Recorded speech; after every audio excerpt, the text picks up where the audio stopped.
Hello everyone and welcome back to That Adventure Life. In today's video we will be going over 8 things to do in Northern Olympic National Park, and we might even throw in a couple bonus items. We'll be starting the list off with a visit to Hurricane Ridge. This is one of the most popular places to visit in the summer at Olympic National Park. And if you don't get here early, you might be waiting 2 hours or more just to get into the park. But the views are worth it as you make your way along the 18-mile long Hurricane Ridge Road. As the winding road climbs, you'll be rewarded with stunning views of Mount Olympus, snow-capped mountain ranges, and forests of evergreen trees. Olympic National Park is one of the larger national parks in the US. Covering a distance of just under 1 million acres, the views go on as far as the eye can see. We were extra lucky on our visit because not only did we get to see the wildflowers, but there were some low clouds filling up the valleys and it was really beautiful. The drive here isn't all that Hurricane Ridge has to offer. You can also find a bunch of hikes here. If you're looking for something on the easier side, we recommend checking out the High Ridge Trail. But if you're looking for a challenge, you can hike all the way up to the peak of Mount Angeles. Another popular thing to do here is actually number 2 on our list, and it is drive the Obstruction Point Road. This dirt road is not for the faint of heart. It's 7.6 miles long each way, and it is considered one of Washington's scariest roads. If you're wanting to do this drive for yourself, it is located at the end of Hurricane Ridge Road, just outside the parking lot for the Visitor Center. Just a word of warning, this road is very narrow and it has steep drop-offs in certain spots. But if you don't mind that, you are in for more gorgeous views of Olympic National Park. This road at one time was supposed to cut all the way through the park, but conditions made it unsafe to complete the project, and now it dead ends at the next item on our list, which is hiking the Badger Valley to Grand Pass Trail.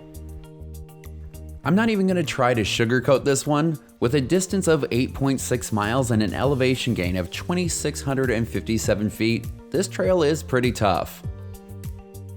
The trail has several sections that are strenuous and steep, and we encountered a lot of bugs when we went. But when you get to take in views like this, suddenly the struggle becomes well worth it. Along the way, you'll encounter everything from dramatic snow-capped mountain ranges, lush pine forests, a clear blue lake, waterfalls and meadows full of wildflowers, and adorable deer and marmots. The beauty stretches all the way throughout the hike, and I think that the scenery took our breath away as much as some of those nasty climbs. Since this hike is located at the end of Obstruction Point Road, this hike is only accessible when the road is open, which is typically between mid-July and October. Be sure to bring plenty of water and snacks if you're going to attempt this trail, and if you do this hike counterclockwise like we're doing in the video, just know that the entire second half of this hike is going to be uphill and you're going to be climbing all the way back to the car.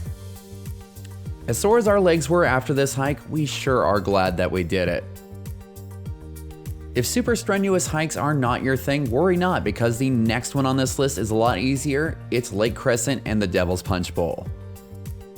This trail comes in at a much more friendly 2.4 miles with only 144 feet of elevation gain.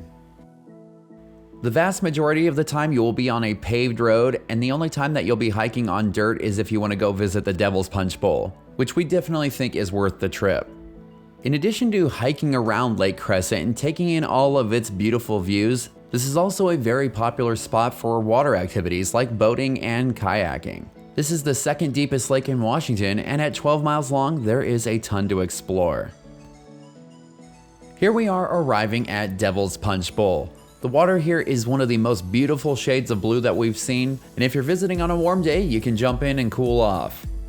Even if you don't jump in, the bridge is so photogenic and it alone was worth the hike.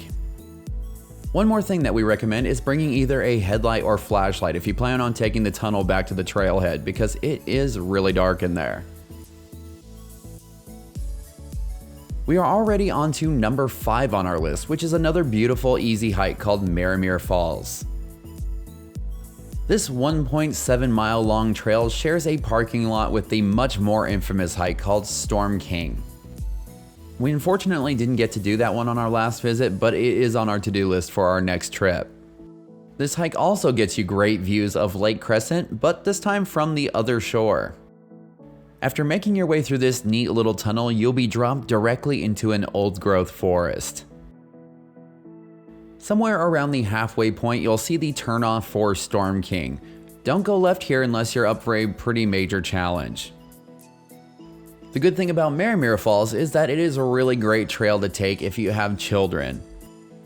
The majority of the trail is almost completely flat, and even though it does have an elevation gain of just under 300 feet, you don't start climbing until the very end, and there are switchbacks. And here we are at Marymere Falls. It's really beautiful, and it's about 90 feet tall. If you aren't done climbing once you get to the first viewpoint, the trail does continue to climb a little bit higher, and there are several other overlooks a little bit further up the trail. The views are a little bit obstructed by trees, and I think that the best views are from the bottom though. Continuing on the waterfall theme, number 6 on the list is Duc Falls. This is yet another short and easy hike with an overall distance of 1.6 miles and an elevation gain of 227 feet. Not only is this entire trail beautiful, but Duc Falls was our favorite waterfall of the entire trip.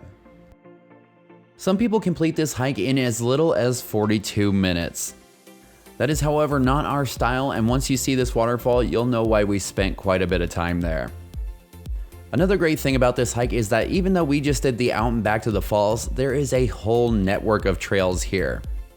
So if you're feeling extra ambitious that day, you can go a whole lot further. There are also some campsites, so you have that option as well. As we got closer to the falls, we could definitely hear the power of the Duc River intensifying. The crazy thing is that as impressive as these falls were, we have seen pictures of them with a way heavier flow. That would be so incredible to see, and it would make it well worth a trip to visit them after a heavy rain. One of the things that set this fall apart from the rest is that it has 3 powerful branches that thunder down into a lush green canyon. This is a landscape photographer's dream come true, and I would definitely say that this is a must-do if you are in the area. Believe it or not, the next trail on our list is even easier, and it is Madison Falls. This one is extremely difficult to consider a hike because it is only 0.2 of a mile long. The only thing that I would have changed about our visit to the falls is that I wish we would have gone a little bit closer to sunset. When we were there, the afternoon sun was causing a lot of really harsh shadows, and the waterfall was half lit, so it was really hard to get a proper exposure of it. This is a great stop if you're already in the area and you're wanting to hit something really fast before moving on to another activity. If you like checking out record-holding places, you should check out number 8 on our list. It is the Dungeness Spit Wildlife Refuge. Coming in at 7 miles long, this is the longest natural sand spit in North America, and it's not done growing just yet. It's estimated that it grows another 15 feet each year. Even though the vast majority of this 10.2 mile round trip hike is completely flat, it's still gonna wear you out because almost the entire time you'll be hiking in sand. If you're planning on taking on this hike, one thing you definitely need to check first is the tides. The sand spit is already pretty narrow as it is, but when it's high tide, the shoreline is almost non-existent. Aside from the picturesque coastal views, this hike also gives you the opportunity to check out the new Dungeness lighthouse. This is one of the oldest lighthouses in the Northwest, and if you visit during open hours, you can climb up to the top and check out the scenery. Even though this brings us to the end of our standard list, we do have 2 cool bonus items that aren't a part of Olympic National Park. The first one is Tongue Point at Salt Creek Recreation Area. We actually stumbled upon this spot by chance and were blown away by all of the beautiful scenery. If you're looking to camp, there are plenty of spots to do that here, or you can just come for the day and enjoy the tide pools like we did. Obviously, the ocean is a big place and it's not guaranteed that you're going to see any aquatic life. We didn't on our visit, but evidently there is quite a bit of it here from time to time. From the campground, there are staircases that lead you down to the rocky shoreline, and if you take the westernmost staircase, it will take you directly out to Tongue Point.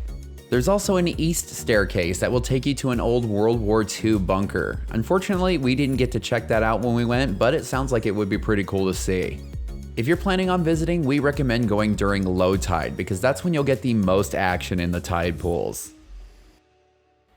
And also, you're going to want to bring some shoes because these rocks are sharp. Our only regret is that we didn't have more time to spend here. We found it towards the end of the day, and this is definitely one of those spots where we'd like to go back and explore it a little bit more. We are now on to the final item on our list, and it is checking out Ediz Hooke. This is such an interesting area. There are tons of stray cats, which we love, even though they wouldn't let us pet them. And there are also tons of these little driftwood structures located along the 3-mile-long sand spit. This would make for a fun and unique little spot if you're looking to have a picnic. I'm not exactly sure how they built these, but one thing's for sure, please do your best to take care of them. Pick up your trash and don't carve your name into the driftwood. As you're heading out on the sand spit, the driftwood structures on the left side of the road are much more obvious. But there are some on the right side of the road as well, you just have to go and look for them. This is just a neat little spot to spend the evening. Whether you want to go and skip rocks or look for cats, or you just want to hang out in the driftwood structures and pretend you're in the movie Castaway. Either way, we definitely think that it is worth stopping by if you find yourself in the area. One thing is for sure, even though this was our first visit to Washington, you can bet that it won't be our last. This state has so much to offer, and I don't think that we've scratched the surface just yet. But what did you think about our list? Did we show you something that you didn't know about, or do you think that we missed something? Either way, we would definitely love to hear your thoughts in the comments below. We are pretty much in a constant state of trip planning, so whether it's something to do in Washington or anywhere else, feel free to let us know, because we're always looking for our next big adventure. But that's going to do it for this video. If you enjoyed it, please do us a big favor and like, comment, and subscribe because that really helps the channel out. And for more information about everything that you saw on this list, you can head on over to 𝐊𝐿𝐿𝐿𝑎𝑑VentureLife.com.